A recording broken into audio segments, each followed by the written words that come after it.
दोस्तों, आज की यह कहानी सिर्फ कहानी नहीं है बल्कि जीवन की सच्चाई है। यह कथा हमें सिखाती है कि भक्ति, करुणा और विश्वास कभी व्यर्थ नहीं जाते। चाहे संसार हमें ठुकरा दे, परंतु भगवान अपने भक्त का हाथ कभी नहीं छोड़ते।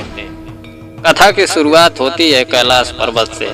हिमालय की बर्फीली चोटियों पर, गगनचुंबी पर्वतों के बीच कैलाश पर भगवान शिव ध्यान में लीन थे। पास ही माता पार्वती विराजमान थी। हल्की हवा चल रही थी और शिव जी के जटाओं से गंगा की धारा बहती हुई स्वर्ग से पृथ्वी तक पहुंच रही थी। माता पार्वती ने अपने भोलेनाथ से मुस्कुराते हुए पूछा, स्वामी, ये तो आप हमेशा कहते हैं कि आपके भक्तों की रक्षा आप स्वयं करते हैं, पर एक बात बताइए, अगर किसी भक्त की सच्चाई और भक्ति को समाज ही न समझे तो क्या आप सचमुच उसकी मदद करने आते हैं?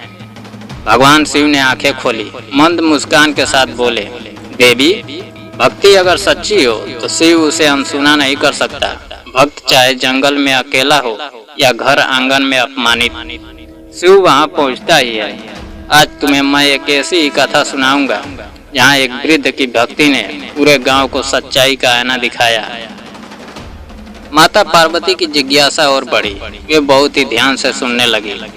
यह कथा है उत्तर भारत के एक छोटे से गांव की, जहां गांव के बीचों बीच मिट्टी का एक टूटा फूटा मकान था। इसमें एक बूढ़ी माँ रहती थी। उसका नाम था गौरी। गौरी के पति का देहांत कई साल पहले हो चुका था। 3 बेटे थे, पर बेटों की शादी होते ही घर का माहौल बदल गया। तीनों बहुएं आपस में झगड़ा करती और माँ को बोझ समझने लगी। सुबह का समय होता तो बहुएं रसोई में झगड़ती, तेरे सास मेरे हिस्से का आटा खा रही है, तेरी सास दिन भर बैठी बैठी क्या करती है, बस खाना खाती है। गौरी सब सुनती, चुप रहती। उसके पास न ताकत थी न शब्द। रात को जब सब खा पी कर सो जाते तो वह कोने में बैठी अपने फटे पुराने कंबल को ओढ़ लेती और भगवान शिव का नाम जपते हुए आंसू पोंछ लेती। गौरी का सबसे बड़ा सहारा उसकी गाय थी। वही गाय उसके लिए दूध देती और उसी दूध से वह भगवान को भोग लगाती थी। एक दिन गौरी अपनी गाय का दूध निकाल रही थी, तभी आंगन के कोने से एक नाग निकल आया। गांव में कोई और होता तो डंडा उठाकर मार देता, पर गौरी ने ऐसा नहीं किया। उसने थाली में थोड़ा दूध डाला और नाग के सामने रख दिया। धीरे धीरे यह उसका रोज का नियम बन गया। हर सुबह शाम वह नाग के लिए दूध रख देती। नाग चुपचाप आकर दूध पीता और लौट जाता। गांव वाले हैरान थे और कहने लगे, अरे गौरी, तू पागल हो गई है, नाग को दूध पिलाती है, कहीं डस लिया तो? गौरी बस मुस्कुरा देती थी और कहती, ये तो भगवान शिव का दूध है, नाग को तो भी जीवन चाहिए। जब मेरी रोजी रोटी भगवान के भरोसे है तो नाग को दूध क्यों न दूं? लोग हंसते हुए बहुएं ताने देती, अम्मा तो पागल हो गई है, सबको दूध पिलाती है, हमें भूखा रखती है। और गौरी को इन बातों से फर्क नहीं पड़ता था। उसके लिए यह नाग कोई साधारण जीव नहीं बल्कि शिव का प्रतीक था। कुछ दिन बाद गांव में अकाल पड़ गया। अनाज महंगा हो गया, दूध दही मिलना मुश्किल हो गया। बहुएं और बेटे परेशान हो गए। तभी एक दिन उन्होंने देखा कि नाग गौरी के दूध को पीकर चमकदार हो गया है। उसकी चमक ऐसी थी मानो सोने की लकीर हो। लालच ने आंखें फेर दी। बहुएं आपस में फुसफुसाई, ये नाग जरूर खजाना देगा। अम्मा के भरोसे तो हम भूखे मरेंगे, इस नाग को पकड़कर बेच देते हैं। एक दिन जब गौरी दूध रखकर भीतर चली गई, बहुओं ने डंडा उठाया और नाग को मारने दौड़ी, पर नाग फुफकार मारकर ओझल हो गया। उसी क्षण घर का सारा सुख छीनने लगा।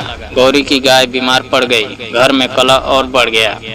बहुओं ने गुस्से में आकर गौरी पर इल्जाम लगाया, सब तेरी वजह से हुआ है, तू इस नाग की पूजा करती है, इसलिए घर बर्बाद हो रहा है, निकल जा हमारे घर से। गौरी स्तब्ध रह गई। बेटे भी चुप रहे और बहुएं उस बूढ़ी माँ को घर से धक्का देकर निकाल देती है। गौरी गांव के मंदिर के पास बैठ जाती है। कई दिन तक भूखी रही। कभी कोई राहगीर एक रोटी दे देता, कभी कोई पानी दे देता था। रात को आसमान की ओर देखती और फूट फूट कर रोती और कहती, भोलेनाथ, मैंने तो हमेशा आपका नाम लिया, नाग को भी आपका दूत मानकर दूध पिलाया, अब मैं कहाँ जाऊँ? उसके आंसू देखकर मानो आसमान भी रो पड़ा। एक रात मंदिर के बाहर जब गौरी सो रही थी, उसे सपना आया। सपने में वही नाग उसके सामने प्रकट हुआ, और अब वह साधारण नाग नहीं था। उसकी आंखों में दिव्य चमक थी। वह नाग धीरे धीरे रूप बदलने लगा और एक सुंदर राजकुमार के रूप में सामने खड़ा हो गया। राजकुमार ने कहा, माँ, मैं वही नाग हूँ जिसे तुमने इतने सालों तक दूध पिलाया। मैं कोई साधारण नाग नहीं, स्वयं भगवान शिव का दूत हूँ। तुम्हारी भक्ति ने मुझे बांध लिया। आज मैं तुम्हारे दुखों का अंत करने आया हूँ। सुबह जब गौरी उठी तो मंदिर के आंगन में चमत्कार हुआ। राजकुमार के रूप में भगवान शिव स्वयं वहाँ खड़े थे। उनके साथ माता पार्वती भी थी। राजकुमार ने गौरी का हाथ थामा और कहा, आज से तुम अकेली नहीं हो। तुम्हारी भक्ति ने तुम्हें शिव का आशीर्वाद दिलाया है। गांव के लोग यह दृश्य देखकर दंग रह गए।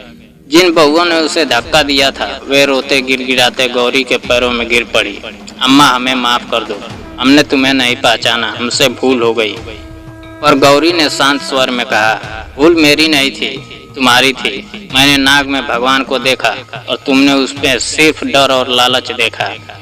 भक्ति विश्वास मांगती है, लालच नहीं। तभी भगवान शिव का दिव्य स्वर गूंजा, जो सच्चे मन से भक्ति करता है उसे संसार चाहे ठुकरा दे, पर शिव कभी नहीं छोड़ते। भक्ति का अर्थ सिर्फ पूजा पाठ नहीं बल्कि करुणा और सेवा भी है। याद रखो, जो माँ बाप का अपमान करता है उसका घर कभी सुखी नहीं रह सकता। माता पार्वती ने गौरी को गले लगाया और उसी क्षण पूरा गांव भगवान शिव का नाम जपने लगा। दोस्तों, यह कथा हमें सिखाती है कि भक्ति और करुणा से बढ़कर कुछ नहीं है। नाग हो, गाय हो, इंसान हो या माँ बाप, सब में भगवान का अंश है। अगर हम दूसरों को तुच्छ समझें, उनका अपमान करें तो जीवन कभी सुखी नहीं रह सकता। और अगर भक्ति सच्ची हो तो भगवान स्वयं हमारे जीवन में उतर आते हैं। हर हर महादेव। दोस्तों, अगर कहानी पसंद आई हो तो कमेंट में हर हर महादेव जरूर लिखें। जय हिंद।